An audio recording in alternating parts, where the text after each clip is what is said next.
I'm Grant Lewis, and welcome to The Room Live. We're filming here in Hollywood, Los Angeles, California, and I'm really excited to have our guest tonight. And what I really want to sort of pose to you out there is, have you ever done something in your life where you look back and wish you hadn't have done it?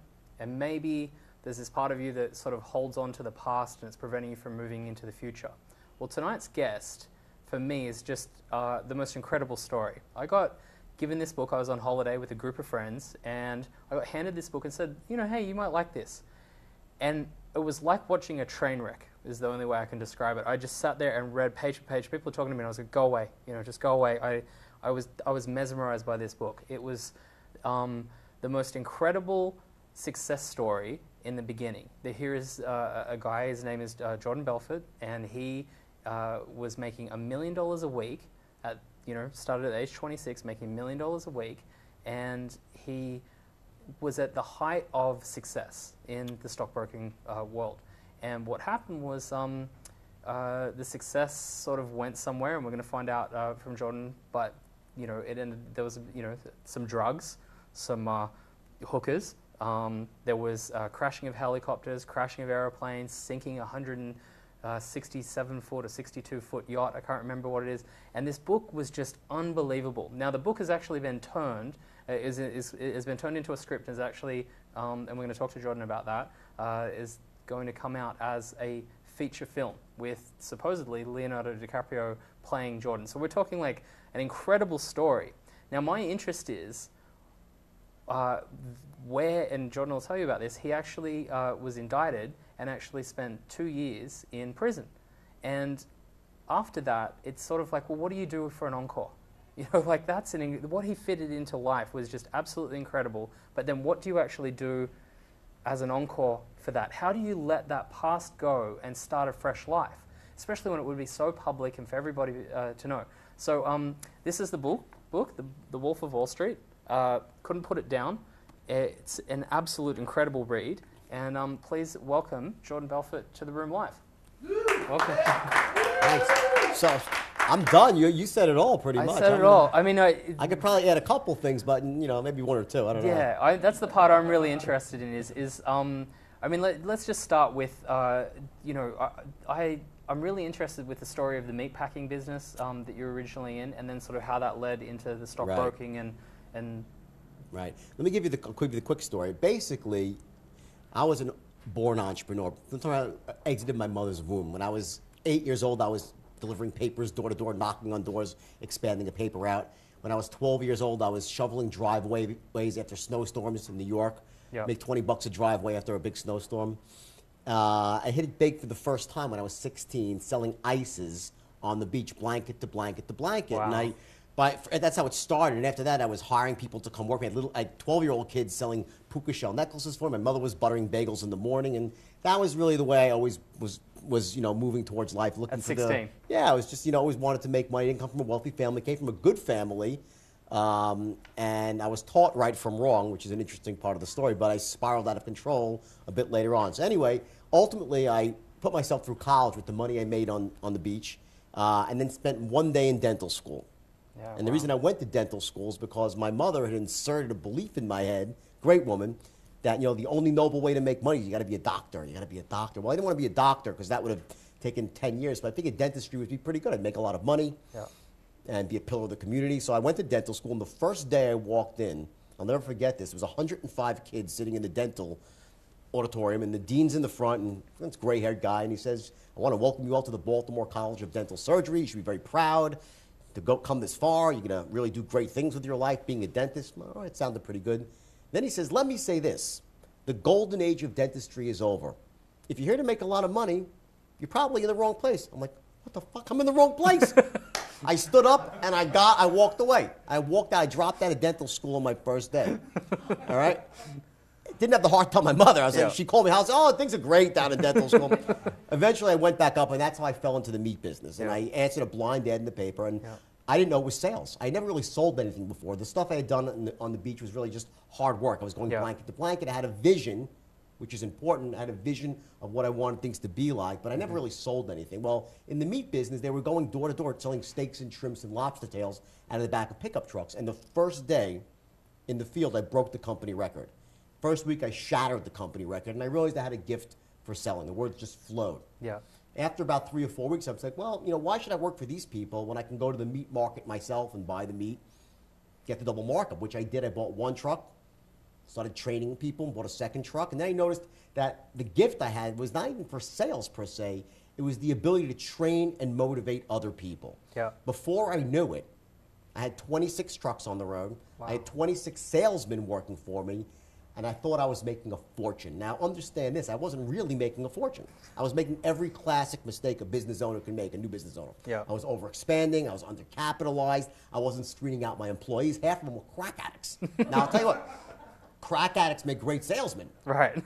Well, they want to get more crack. On the high. Yeah. But on the binge, they just disappear. Right? So Disappear. all of a sudden, I'd give a guy meat and he'd disappear. I wouldn't see the guy 3 days under a bridge sleeping, all right? So that business went bankrupt, and I lost everything I had when I was 24 years old. And 24, wow. I was bust everything out. I had a little red Porsche. They towed it away. I had a tear in my eye when they towed the car away. And I had less than, I was probably in the hole $10,000. Had to declare bankruptcy. And what do you do when you're that age? You know, in New York City, I wanted to be rich. I was a good salesman. I went down to Wall Street. Of course. Got a job on Wall Street. The first day, which is where the book starts off, when I walk in, it's like the military. You're lower than pond scum. You know, Yeah. They treat you I like, remember lower they than treat pond you like scum, the lowest yeah. of the low. And I worked for 6 months on Wall Street as a connector, which is just, you know, hello, Mr. Jones, and pass the phone to someone that was licensed. I wasn't licensed yet. Watch these kids. They were kids, in the average age 25 to 35, and they were making $500,000 to $1 million a year. And I was just watching this, and I was so broke.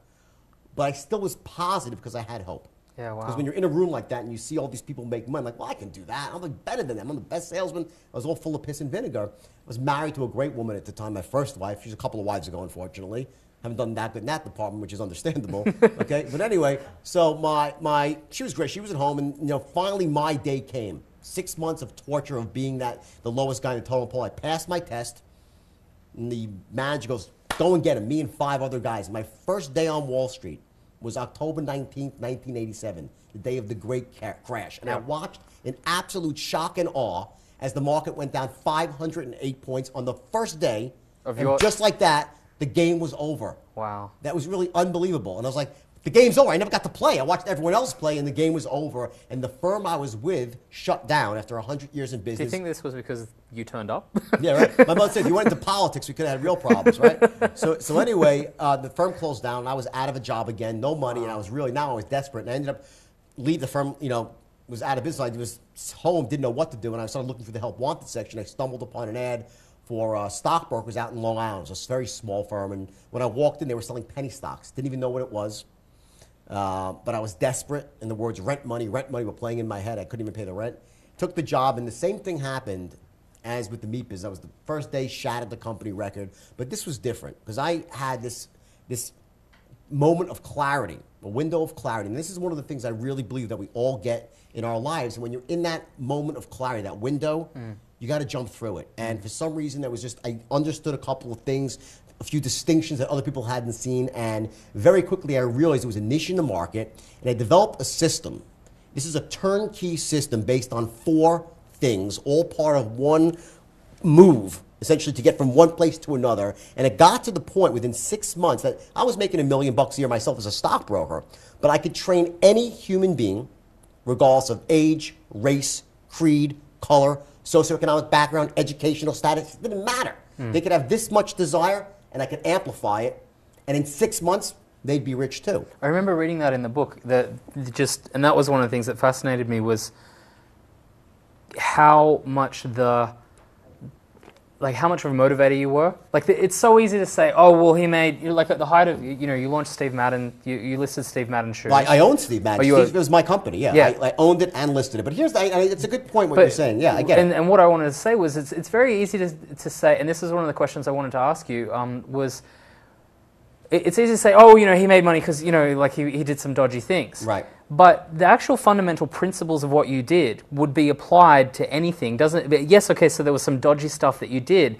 but a lot of it was like 95% pulling together a team, actually motivating people, actually getting the culture, getting it to do, like there's a lot of businesses out there that are completely perfect, yet they don't have the culture that you had, they didn't have the motivation, they didn't have any of those things. Here's the thing.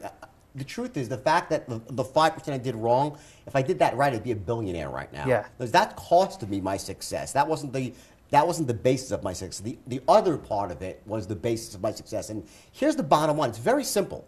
There are 4 things that you have to do to be wildly successful at anything. Yeah. It doesn't matter. It could be money, relationships, spirituality, in love, community, contribution, how you feel each day. That's 4 things, not 1,000 things, it's 4. Yeah. And I was doing these 4 things at the highest possible level at my firm. And here's the funny part. I didn't even know I was doing them. I was doing what's called an unconscious strategy. Yeah. I had stumbled upon this because it made sense to me. And sometimes when you do something really, really well, you don't even know how you do it. When you tie your shoes, you're not thinking how to put the loop over the loop and Yeah. pull. You know, it's called being unconsciously competent. And I stumbled upon this, and it was so powerful that there was what's called a good enough factor. If you're doing those 4 things in any aspect of your life, you could even suck at them. But if you do all 4 of them together, you're still going to become wealthy. You're still going to hit whatever it is you're looking to hit. And here's how it starts, okay? The bottom line is this. Most people have goals in life. And we've been brought up to think you got to be goal-oriented. That's the first mistake. Yes, you need goals, but there's something far beyond goals, which is what all successful people have, and that's a vision. It's a vision for the future. See, here's it is. You see things as they are, but not worse than they are, Yeah. which is what a lot of people do. Yeah. They say, oh, it's so terrible. They tell themselves this wild story about why they can't take action, and in truth, the story they tell themselves is exactly what holds them back from being successful. Agreed. It's that bullshit story that stops them from acting. They're oh, there's so much, the economy, and they play the blame game, they complain, they justify, and it stops them from moving forward. So see things as they are, not worse than they are, Yep. and then see them better than they are, Yep. and make them that way. And when you say better than that, you mean like just look into the future. Like So in a year's time, I want it to be like that. Listen, let's focus on money for a second, because especially this time in the economy, everyone's interested in making more money and securing the future for not just themselves, the families, for the children. And this is important. People say, money doesn't matter. I'm like, oh, so you're broke. Well, if someone tells you they're broke, they never had any money, because just look at it like this. Just imagine if you said that your wife wasn't that important. How long would she stick around? Yeah. Not too long, right? Money's important. Money is not going to make you happy. No. But an absence of money could buy you an awful lot of misery. So I look at money as this. It's a problem that needs to be solved. Yep. And here's another distinction, which I think everyone should really key into, because this misconception that, in some way money might be evil. Here's the deal. There's no amount of poverty that you can have in your life that can make one other person wealthy. Agreed. There's no amount of misery that you can have in your life that can make one other person happy. There's no amount of sickness in your life that can make one other person healthy. So if you want to make the world a happier, healthier, wealthier place, then get as much of those gifts you can for yourself and then spread it around. Yeah. That's the bottom line. I mean, I was thinking that the other day. I was driving along and I thought to myself, if I'm in a Ferrari right now, how is that? It's not worse off for anybody, because the guy that works at the Ferrari factory that designs, he's got a paycheck that he can then go and pay his mortgage and feed his kids and do all of that. The person that actually made the headlights, the person that made the wheels, the person that, the other company that contracts in to make the engine, there's nothing, if anything, having a more expensive car actually does more for the economy and actually helps people. Yeah, but yet the old belief is, well, they're taking a resource out, or, the rich I hear bastard. what you're saying, but, Ferrari isn't a particularly good example, because I know a lot of really miserable people that drive Ferraris. Driving a Ferrari is not going to make you happy. No, it's definitely not going to make you happy. And by the way, and here's the thing. If you love to collect Ferraris, you like to drive, that's great. I'll show you how to get a Ferrari. Making money is easy. It's really, really easy. What's harder, though, is fulfillment. Yeah. Money's just a part of the equation. So here's the way it is. You see things better than they are, make them that way. It requires 4 things, and here, I'll tell you what they are. I'm not going to hold it back. Number 1 is vision. Yep. The ability to create a clear and compelling vision for the future. And the way you do that is you actually, when you set a goal, you have to step into that goal and start to visualize it. You got to taste it, touch it, feel it, literally really internalize it and say, how would this world be? It's not just about when I get to there, then I'll be rich, or I get to there, I'll own a business. What's my world going to be like? How it's going to impact the people that I love? My parents, my children. How much time I see. People have a misconception. If I make money, I'll have less time for my family. Bullshit. When you make money, you have more time for your family. You secure the future of your family, future of your grandchildren. When I became wealthy, really wealthy, in the brokerage firm, which I'll get to later, and lost everything, which I did and I deserved to, because I made some fundamental mistakes, which I'll go through too. My parents, who are now 77 and 78 years old, still alive, they became wealthy because of me.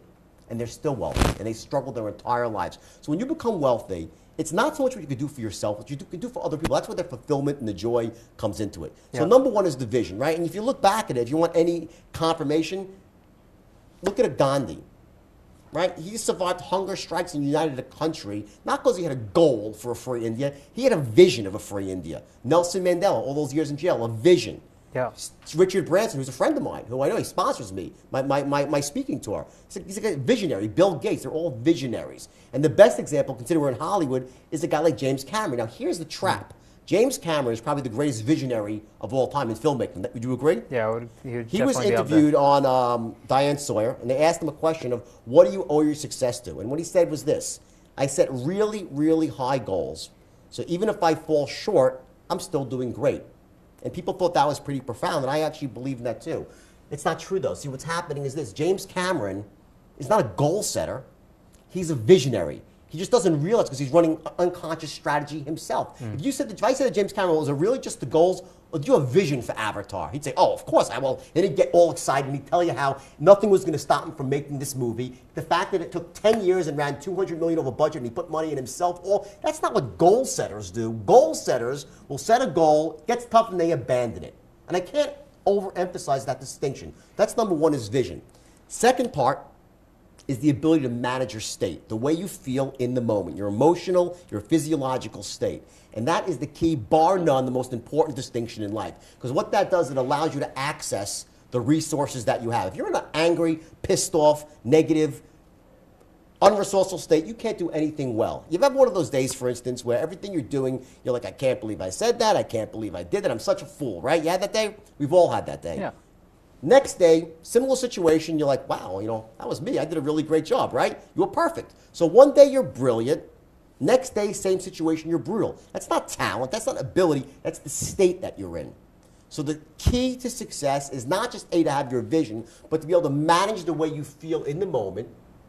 Now, if you're a parent, what's the most resourceful state? Patience. If you're a businessman looking to make money on Wall Street, it's probably certainty or courage, because fear is the worst emotion of all for being a trader on Wall Street. So every business has different states that you need to master. Now, in most businesses, in matters of wealth, there's three states that you need to master to be able to trigger at a moment's notice. And it's easy to do once you learn how, which is what I teach people, okay? And number one is certainty, to be certain about what you're doing. The second one is clarity. To be clear, not to be overwhelmed, which the opposite would be overwhelmed. And the third is courage, is to have a conviction, to know that you might not be right all the time, but you're not going to let fear stop you. Because if there's one distinction that between the wealthy people of the world and the poor people of the world, is that wealthy people act in the face of fear, while poor people run away from fear. Agreed. Okay, so it's state management is number two. And what I do is I have this high impact process that really show people how to manage their state. Not like, oh, I'm going to manage, but I'm talking to a razor's edge. Yeah. Not all day long, because it's not about perfectionism, it's about progression. Yeah. You get it? You want to be in progress, not perfection. Yeah. That's the second thing. The third thing is your beliefs. And you mentioned the word beliefs before, and people throw that word around a lot. And it's a buzzword for self-development, but here's the bottom line with beliefs. They act like governors on a car. You brought up a Ferrari, so use a Ferrari. A limiting belief is like putting a governor on the engine of a Ferrari. The Ferrari can go 240 miles an hour. It has 550 horsepower, 4 valves per cylinder, 12 cylinders. But if there's that governor not letting the gas go through, you ain't going over 55. Yep. That's what a limiting belief does. It stops you from charging forward when you should and causes you to move back when you shouldn't. And we all have them. Agreed. And they started getting inserted in our heads when we're yay big. We were all unstoppable on day one. And then came day two, when our parents started spoon feeding us limiting beliefs. Sometimes, they meant well, they just didn't know, because, one of the things that I'm a big believer in is that we were never given our owner's manual. Our brain's an immensely powerful computer, and this is, known by pretty much everybody in the self-development world. Some of the top people, Dr. Richard Bandler, who I trained with, one of my mentors and a brilliant guy. And the first thing he said to me is, you never got your owner's manual, Jordan. And because of that, you don't realize that the world around you that you take it as reality. It's really not. It's subjective. The reality I'm looking at is just subjective. I can interpret things how I want. I can have the beliefs that that empower me, and I can shed the beliefs that disempower me. So the first thing I do when I meet somebody, I coach really wealthy people, some stars in Hollywood, the first thing I do is go through what their limiting beliefs are. Yep. And you got to root them out, and it's not difficult. You can't just root them out, you got to replace them with empowering beliefs, which is typically the opposite belief. Right now, what I was doing at my brokerage firm, interestingly enough, getting back to that, is each day at my firm, if you read the book, I gave 2 meetings, the morning meeting and the afternoon meeting. Yep. And in the meetings, I was actually running this strategy. I had them visualizing their success. I would talk about the life. Yep. Now, the average kid that came to work for me was about as smart as a box of rocks. They were. They're like, none of the kids went to college, okay? They were not the Lucky Sperm Club members. It wasn't the deep end of the gene pool, or anything like that at all. Yeah. These were the forgotten. These are my people, right? Yeah. They came to me, they thought they'd be working in pizzerias. And the first thing I said to them was this: the moment you walk through the store, everything in the past falls off. Yeah. You sit behind this desk, you say the words I teach you, you become as powerful as the most powerful CEO in America. What am I doing? I'm breaking a limiting belief. Agreed. You get that? And I didn't know. And you didn't know that you were doing that at the time. I didn't know. I was just saying, it's like I got riled up myself, and I saw these kids, and I wanted to help them, and I knew what they needed to hear, because they grew up in households where they weren't told they were worthy of greatness. They weren't told they had the ability to be successful. Every human being, I can tell you something. I give seminars. I give 2-day seminars, right? And you can't believe the dramatic changes in people in just 2 days. And it's not that I'm a guru. It's like I'm just a guy with a unique set of skills that I've honed over 27 years of doing this, and I know there's these basic trigger mechanisms in people, and when you give them, it empowers them, and then they go off and they run, and they go for it, and they realize all of a sudden they're capable of things they never thought they were capable of, and it's to see that that's what gets me going in my life. And it happened back then with the kids at Stratton. But see, this was what fascinated me, was like I was reading this book, and all of that you've said was just resonating with me. I love the morning meetings. I love the success. I loved all of those things. And a little bit about me. I left school when I was 14 years old. I went out and hustled. I washed cars instead of selling ice. I started a company. I was running seminars for teenagers. I got involved with a lot of the seminar presenters, a lot of people that you've worked with. And what happened was I was doing very well, and I was sitting on a private jet with a very wealthy businessman who was doing seminars, and he spoke an incredible game, just like you spoke. And something didn't feel right. There was something there. There was something amiss. And he's now serving time in jail for fraud. And that's where this book for me was like, wow, I was lucky because he fell in front of me.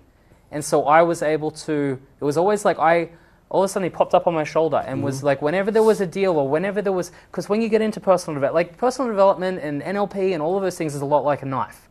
You know, you can use it to like make it, to use it to make a meal. Listen, NLP and all, listen, Dr. Bandler's a friend of mine. He's fabulous. And what Dr. Bandler did for me, and the reason I went to see Dr. Bandler is very simple. Look, this book, right? It's 535 pages. Yeah. I think it's like $16 in the bookstore, maybe $1 cheaper on Amazon. That's a good book, right? Yeah. And in this book, in this book, there's a lot of wacky stuff. Yeah. Drug use, hookers like you. I'm not proud of that. Just I made some huge mistakes, and I'll get into those. So that's important too. Yeah. Very important. What to avoid to do is not just what to do, what to avoid to do. Right? So. Because someone has to go ahead. But listen, embedded in this book is the secret for success and failure. It's in here. Agreed. Buried within 500. So if it's an entertaining read. No, but imagine if I could go in this book and highlight in red all the stuff, just success, blue, fail. How much would that book be worth?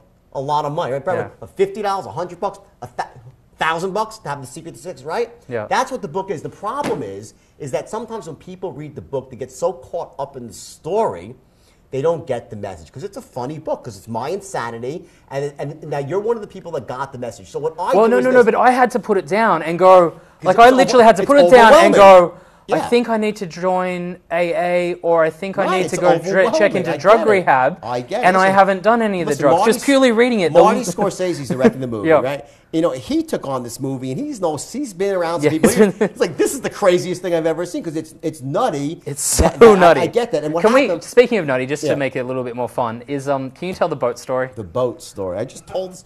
I hadn't told it. I told it last night. I meet new friends. They always want to hear the boat story. I'll give you the brief boat story. Okay. And the reason why I say this is we did have a text come in, and it actually said in the book, is the boat story 100% real, or has it been embellished for the book? No, not at all. The boat story is public record. You can go Google it on. If you go back to I think it's July 30th or 27th. No, June 27th, 1997.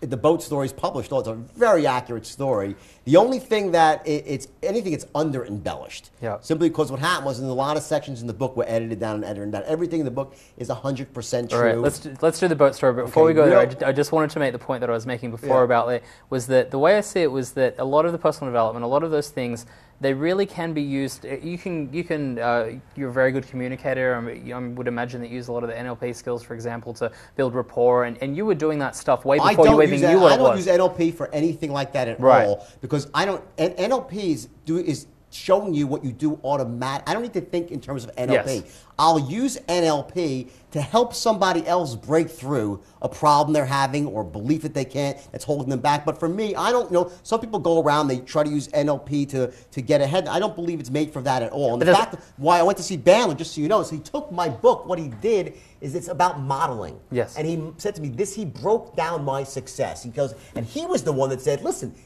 I'm not going to take credit. He said to me, because you were doing these things, these 4 things that you did, and he distilled down my success to its elements. Yes. And that's what it allows me to share it with people, whether it's in 2 hours or in 2 days or in 2 months. I can give people the full, undiluted good, and also tell them what not to do. And that's what I was going to, because there's a lot of people out there that can set, like, there's a lot of personal development people, there's a lot of people out there pushing success, there's a lot of people that haven't had the heights that you've had, but there's also a lot of people that, I don't know anybody that's had the lows that you went through. That's still alive. And that's the part that interests me. Yeah. But I suppose the point that I wanted to make was that I see things like persuasion and NLP a bit like a knife, in that you can use it to make a beautiful meal for your family, to help someone, to or you can use it to go hold up a liquor store. Yeah. And that's the point that I want to get across. Is for me, it's really important of having seen what's said on stage and what's written in books and what really goes on in people's lives are 2 completely different things. Yet you've got the most unique ability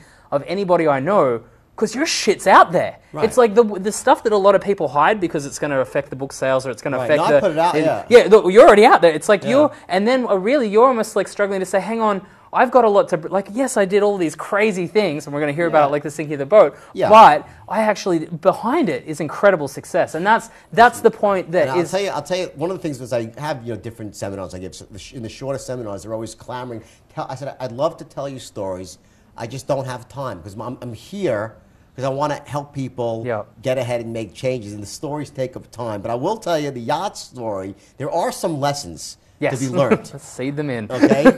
And I'll try to seed in some lessons here, okay? And I would say the first lesson was I had a really lousy making decision strategy, okay, for this whole yacht experience. It's a series of very bad decisions that all rolled up into, a 11-day stint of madness. And it started off with the fact that I had a private jet at the time, and I was sharing it with somebody else. So it was in Europe. So I took a commercial plane, myself, my wife, and 3 other couples. So it was 8 of us in all. We landed in Italy, and when we got off at the baggage section, my limo driver forgot to put my wife's luggage on the plane, and she had no clothes. She was freaking out.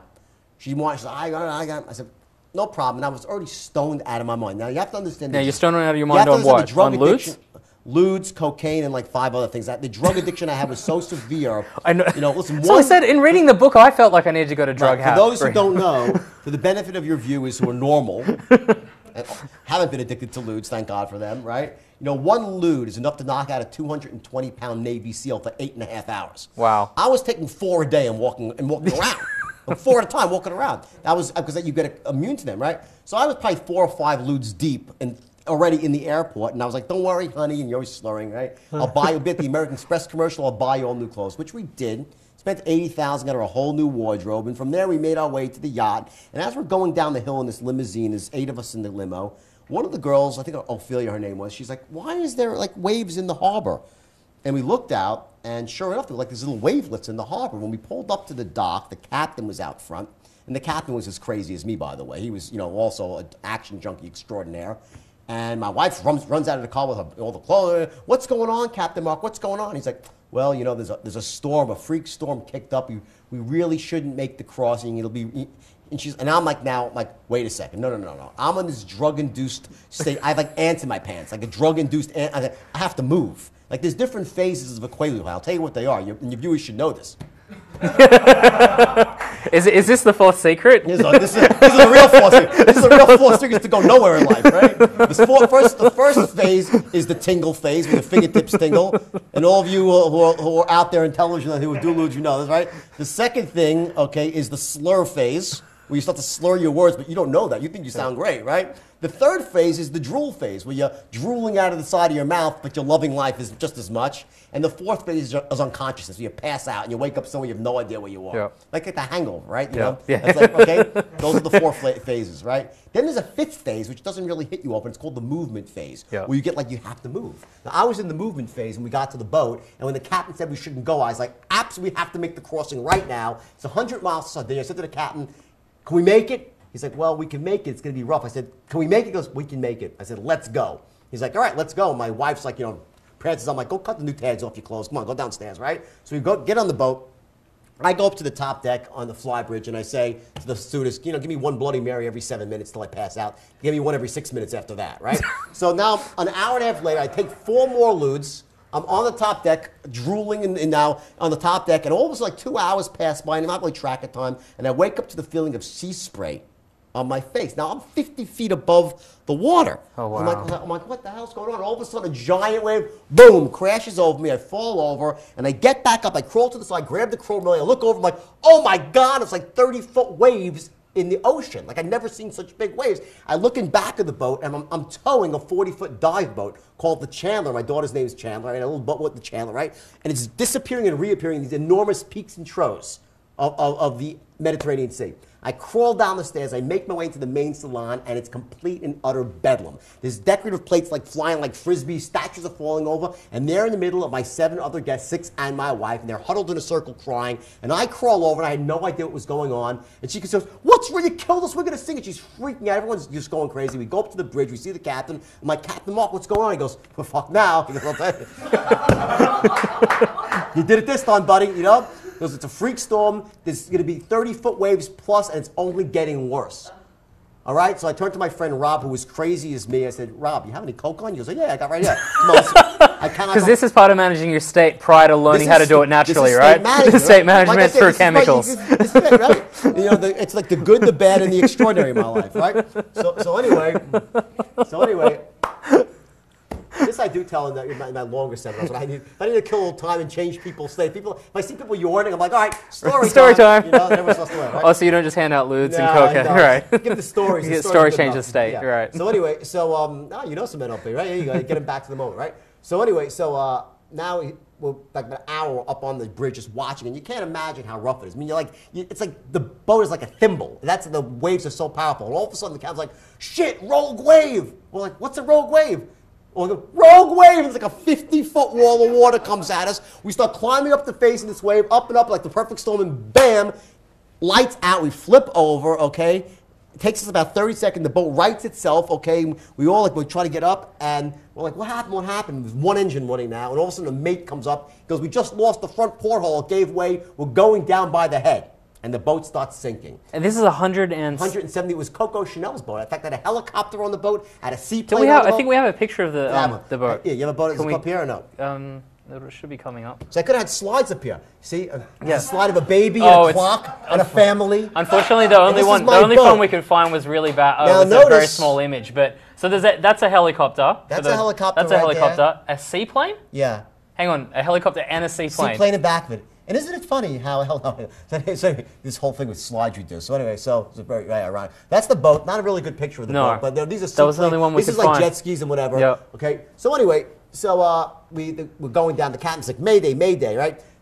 They send out a helicopter from the Italian Coast Guard, right? And, you know, I think I love Italian people, but, like, you know, I don't know if you want to be rescued by them. I think, you know, maybe the Germans would make better rescuers, you figure, right? They're very precise and stuff, right? You know, I'm married to an Italian girl, two Italian, no, whatever. Another story. Okay? You're not really helping the cause there. No. Anyway. Okay, so anyway, try to increase relations with the other countries, okay? So anyway, they bring out the chopper, they try to lower down a basket. It's going 100 feet this way, 100 feet that. No, not happening, all right? Finally, after 3 hours, they pull away. We're stuck again. Now, meanwhile, in front of us are giant oil tankers. And they're boxing us in because we're sinking. So the law of the sea is when you are sinking, everyone tries to help. So we have this tanker in front, tankers on the side, right?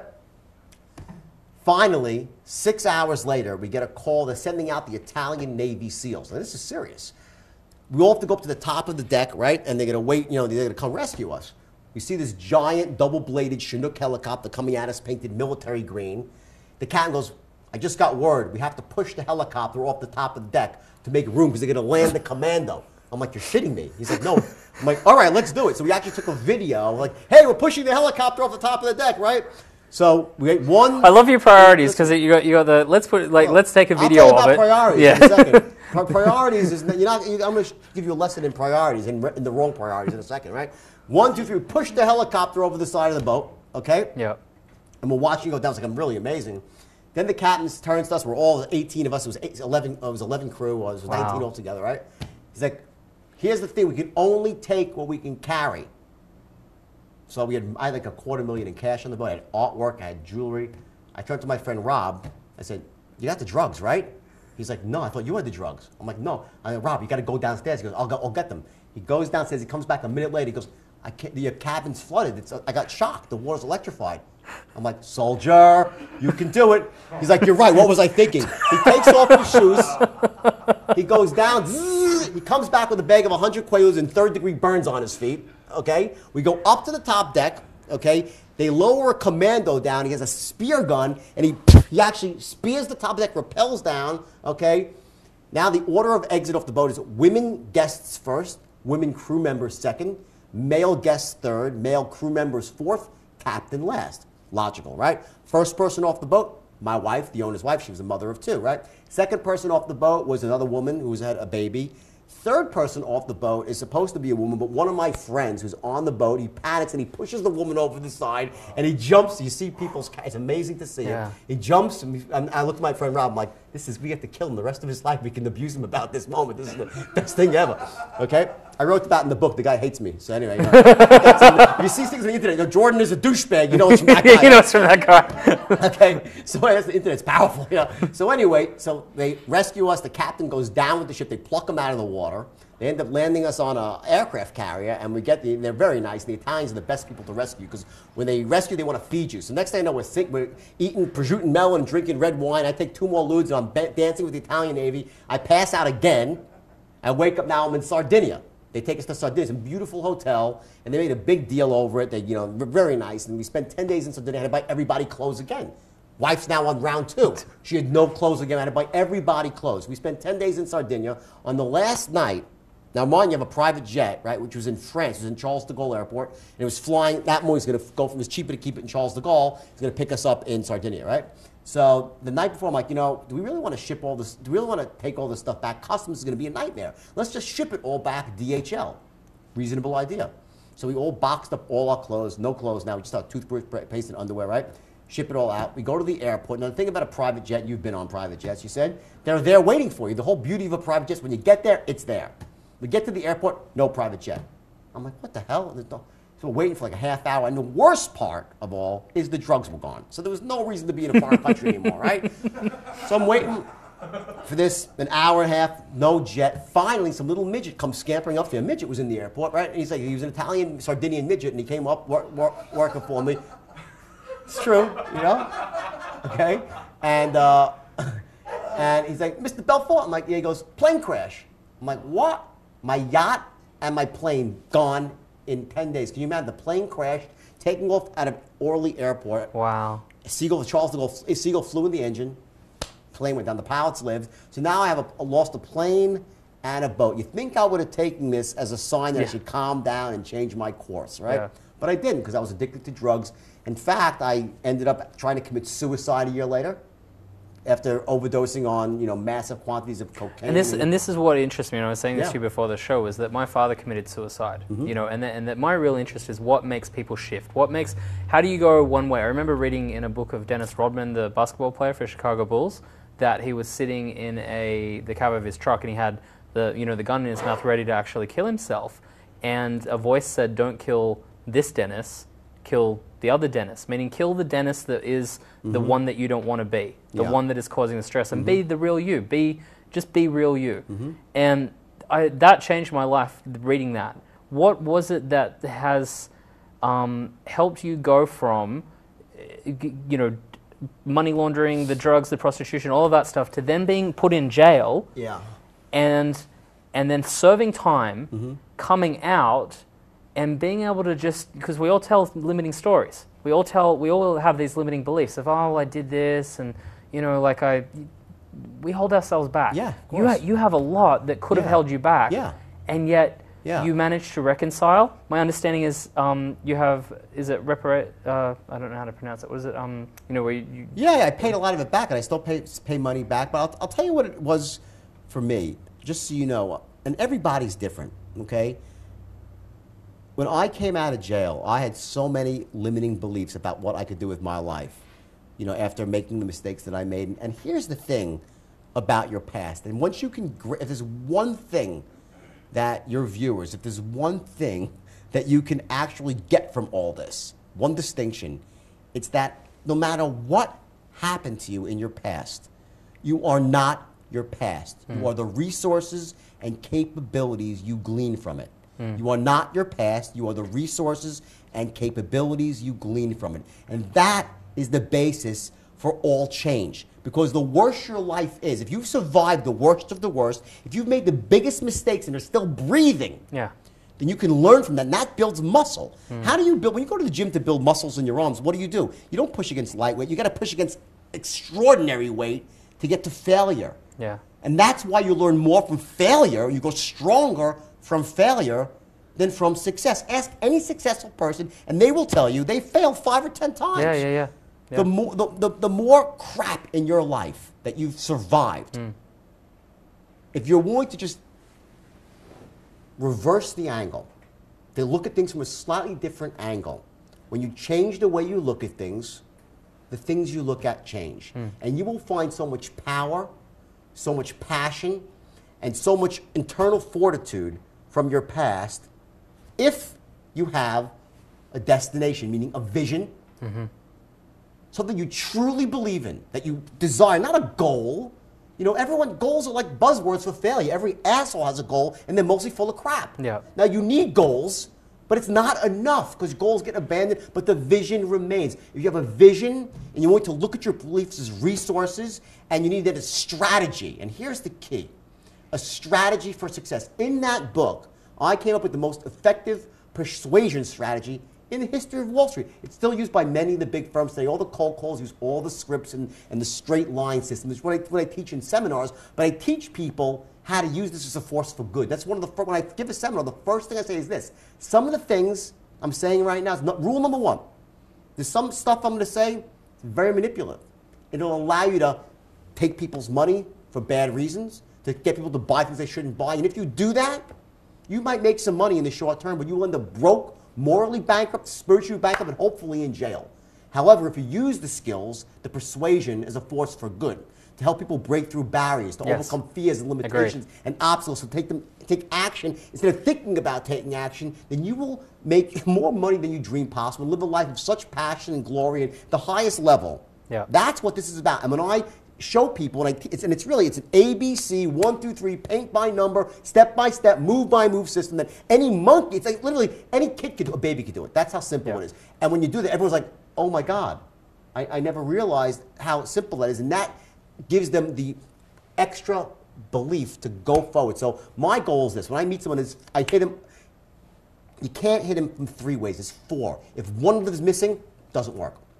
You can have all the vision you want. You can have empowering beliefs. You can manage your state to a razor's edge. If you've got a bad strategy, you're still going to fail. Agreed. Okay? But if you have all 4 things and you're even mildly good at them, you can't help but succeed. Yep. Now, it's not, I'm a big believer, there's only one way to get rich quick. There's only one way to get rich, quick. One way, quick. However, what takes a long time is to get everything lined up to get to the point when you get rich quick. So it's not like a get rich quick scheme, you got to get rich overnight, but when there's a lot of work and a lot of pieces of the puzzle, when those pieces are in place, the money just rolls in and freedom rolls out. And that's what true success is about. You ever see Jerry Maguire? I'm sure you have, right? Yeah, I love the film. Remember the Quan? Yes. That's what I give to people. I show people how to obtain their Quan. And it's real simple. Simple as that. So where are you at now? You're obviously a writer. I'm a writer, and I do seminars to people, and I speak all over the world. I'm just actually on a world tour. And I'm leaving to the UK next week, and it's the name of my seminar is Extreme Wealth and Success while maintaining your integrity and ethics. Lovely. And that's my message: is listen, like you said, you want the Ferrari, have 3. Yeah. But if you made enough to get 3 Ferraris, then you should give 30 times that in value. Yes. It's about giving value and helping people. If you do that, the money comes naturally. So I'm doing the UK. Then from there, I'm going to actually to Asia. I'm speaking with Tony Blair. It's got on the same stage as Tony Blair in Asia. I'm doing one in Malaysia. Wow. Pretty from a guy that was once in jail, right? Now I know on stage with a former Prime Minister of Britain. Then I'm going to doing 4 cities in Australia, then Canada, U.S. And that's what I do. And this is my I was going to say, when you're in Australia, I'll take you sailing. And then I just went, actually, no, I won't. Listen, and I'll tell you, and by the way, I like the boat. This is very interesting, right? I'll tell you something interesting about Australia, and you can Google, this is a true story, is that these 4 things that I teach, they apply to anything, even sports, especially sports, because it's so measurable.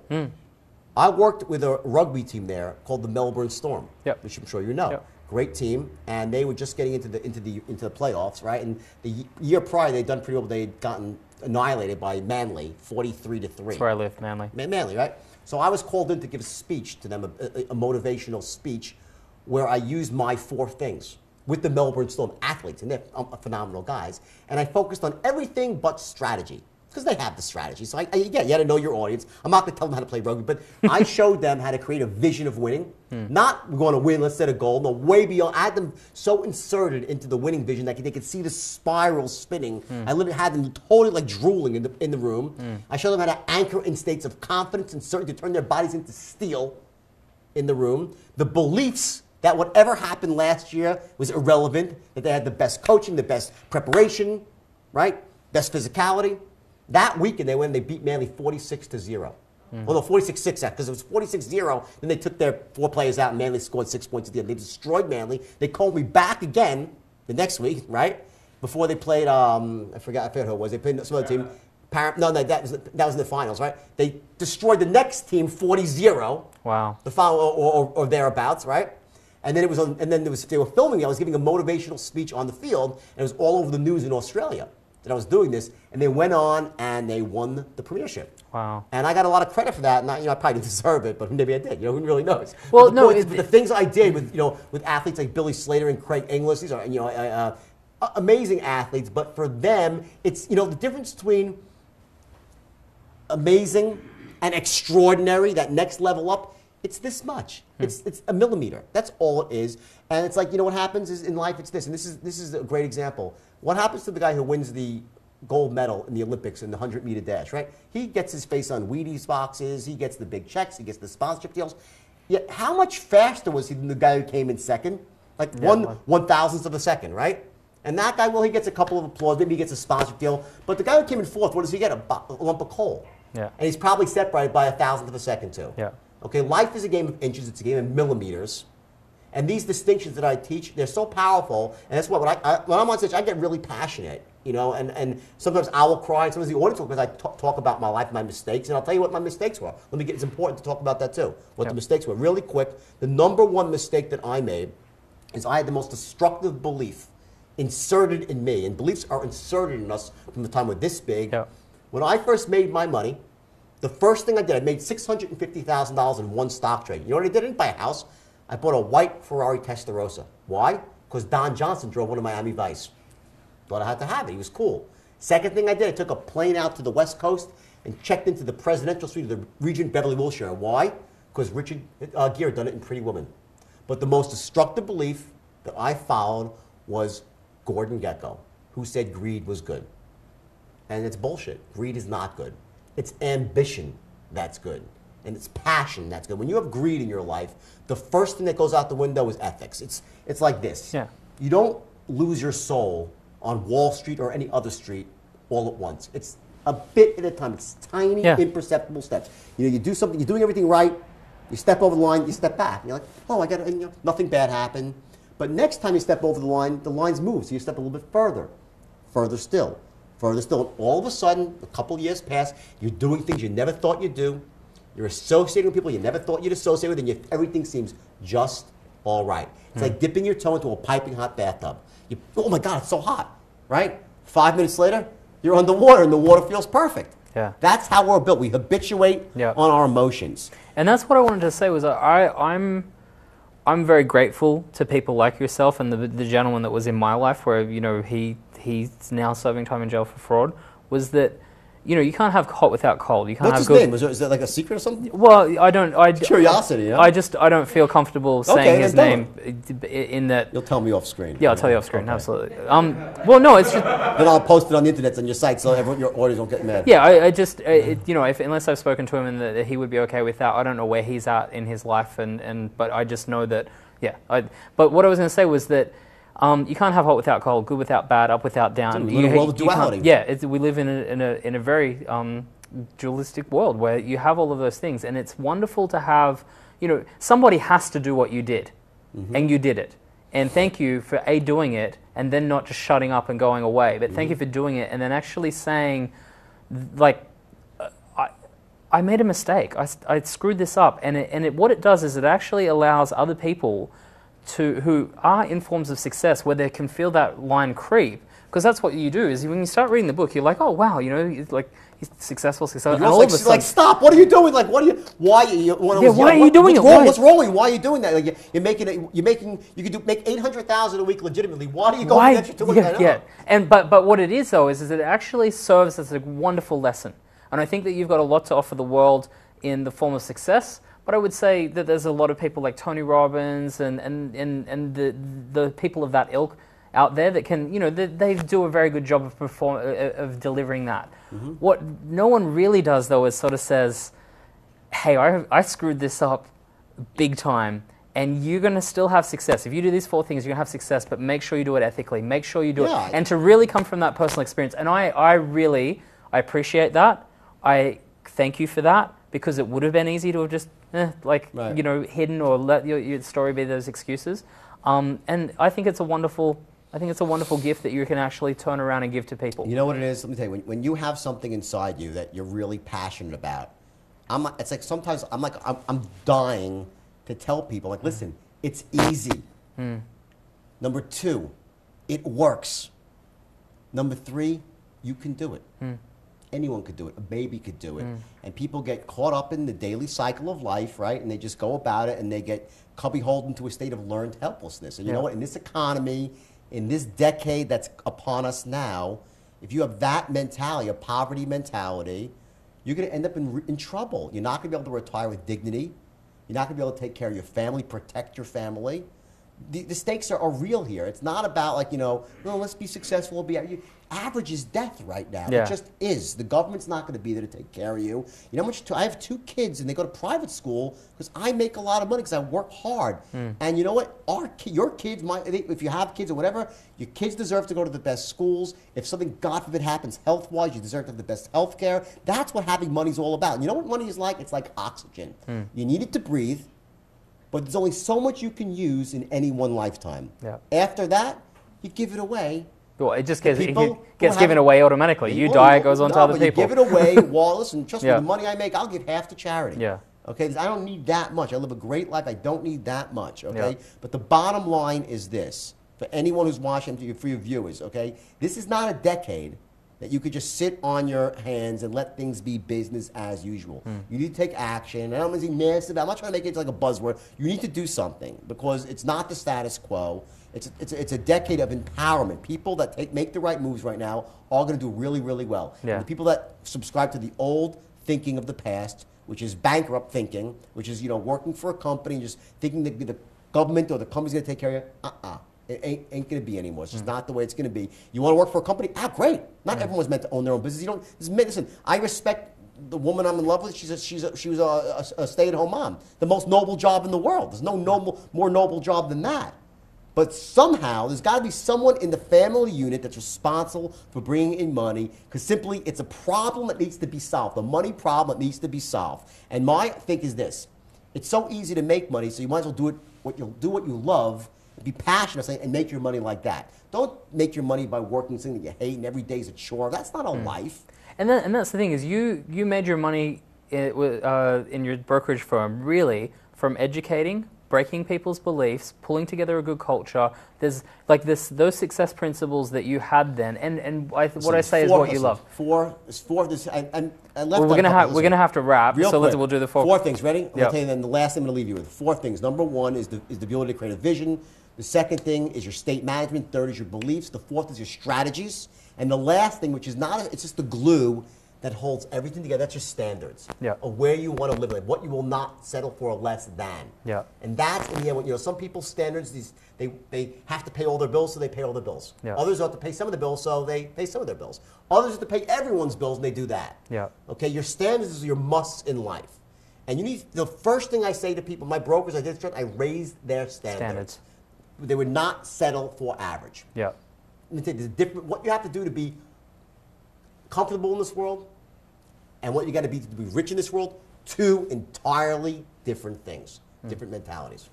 I'm going to leave on this because it is on the old you and the new you. If you like prior to coming out of so the old you prior to jail, coming out of jail. What were your values? Top 3 values before.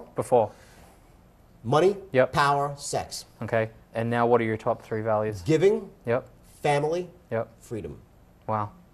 And that's a big shift. Thank you very much.